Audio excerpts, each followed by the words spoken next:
मैंने कहा ये कैसे हो सकता है, ये आपने कैसी बात कर दी। 14 अगस्त तो मेरी आजादी का दिन है, बाकी बात तो बाद में करते हैं चीन के सदर के दौरे की। इस दिन को एहतजाज कौन कर सकता है? आजादी के दिन एहतजाज? पूरी दुनिया में आजादी के दिन तो जश्न मनाया जाता है, उस दिन मुत्तहिद होने की बातें की जाती है। मैं और आप बतौर पाकिस्तानी तजदीद अहद वफा करते हैं कि हम मिलकर यकजा होकर इस मुल्क की तरक्की के लिए कोशा होंगे। मैं अपने नस्ली इख्तलाफात, ग्रोही इख्तलाफात, मजहबी इख्तलाफात, सियासी इख्तलाफात सब पर से पुश डाल देता हूं। उस दिन मैं किसी सियासी जमात का नुमाइंदा नहीं रहता। उस दिन मेरे मुल्क में जश्न होता है, उस दिन जगह जगह चरागाह होती है। उस दिन मेरा नौजवान बाहर निकलकर झंडा लहराकर पाकिस्तानी होने का दावा कायम करता है कि मैं एक आजाद फर्द हूं। मैं आजाद हूं मस्जिद जाने को, मैं आजाद हूं कलमा पढ़ने को, मैं आजाद हूं ला इलाहा इल्लल्लाह का प्रचार करने को, मैं आजाद हूं पाकिस्तान के 9 मई को क्या हुआ, मेरी रूह कांप जाती है।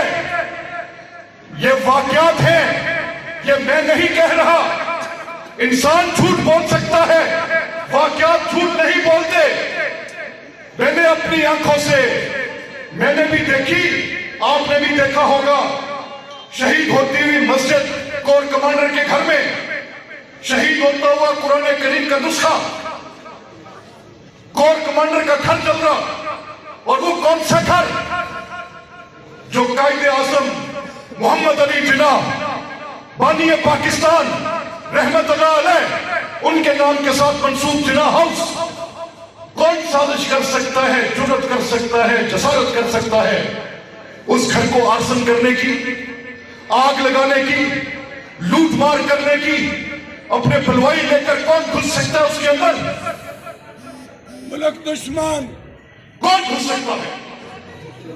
और फिर यहां रुका नहीं, 114 दिन अरबों खरबों डॉलर का मुल्क की मईशत को नुकसान, ये यहां रुका नहीं। इसका अगला हमला सियासी जमातों पर था। इसने कहा ये जो सियासी कायदीन हैं जिनसे आप मोहब्बत करते हैं, ये नवाज शरीफ या किसी और जमात का सरबराह या कोई आलिम दीन जिनकी तकरीब में हमारे सर झुके रहते हैं, जिनकी इमामत में हम सजदा गो होते हैं, उनकी बेतौकीरी बुरे बुरे अलकाब से पुकारना शुरू किया। उनकी दोस्तों की रफूकार की करप्शन जुबान सदेआम है। वो हीरो की अंगूठियां, वो घड़ियां, वो अरबों रुपए, वो अलकादिर ट्रस्ट जुबान सदेआम है। वो 192 मिलियन पाउंड जुबान सदेआम है। अगर कोई तहकीक करे, कोई पूछे तो इनको खड़ा कर दो, पुलिस आए तो उसको मारो, कोई रेंजर्स आए तो जला दो, पुलिस की गाड़ी को नजर आतिश, एम्बुलेंस को नजर आतिश, हॉस्पिटल की इमरजेंसी को नजर आतिश, बेड्स को नजर आतिश, अफरा तफरी। ये मैं आपको बताऊं, अमेरिका में ये हुआ।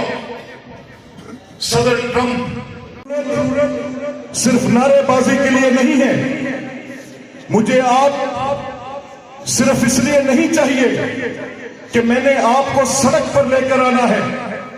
मुझे आपकी जरूरत अपने इज्तिमा में रंग भरने की नहीं है। मुझे आपकी जरूरत कतई तौर पर खुदा न खा ये साजिश बेनकाब की टीवी पर आप गवाह हैं। मैंने 4 साल तक एक लम्हे के लिए भी ना उसकी ताकत के खौफ से डरा, ना उसकी जेल से डरा, ना उसके खिलाफ सदा बुलंद करने से डरा। आज के बाद आप नौजवानों से, मेरे छोटे भाइयों से मेरी ये तवक्को और दरखास्त है कि आप शहर के तुल अर्ज में फैल जाएं। आपका आज का ये इज्तिमा इस बात की दलील है कि आप एक बड़ी मुनज़्ज़म कुव्वत हैं। आपके काउंसलर साहिबान फर्दनी आकाओं से पैसे लेकर मुल्क के तुल अर्ज में फैलाने का, झूठी शोहरत हासिल करने का, लोगों को बदनाम करने का इस्लामी नजरियाती काउंसिल को बाहर आना पड़ा। किबला अयाज उसके चेयरमैन थे। उन्होंने आकर कहा कि मैं नदामत के साथ इस बात का इजहार कर रहा हूं कि कुरान में हुक्म है बगैर तहकीक के किसी पर बोहतान मत लगाओ। ये 7 से 11 क्या हो रहा है? ये मुल्क की सियासत का कत्ल हो रहा है। लोग बोले, मैं भी उनमें शामिल था, जब उसका इक़्तिदार सवा नेज़े पर था, उसका तूती बोलता था, बड़े दम दराज से बैठा था, कोई उसके खिलाफ बोलता था, उसको जेल में डाल दिया।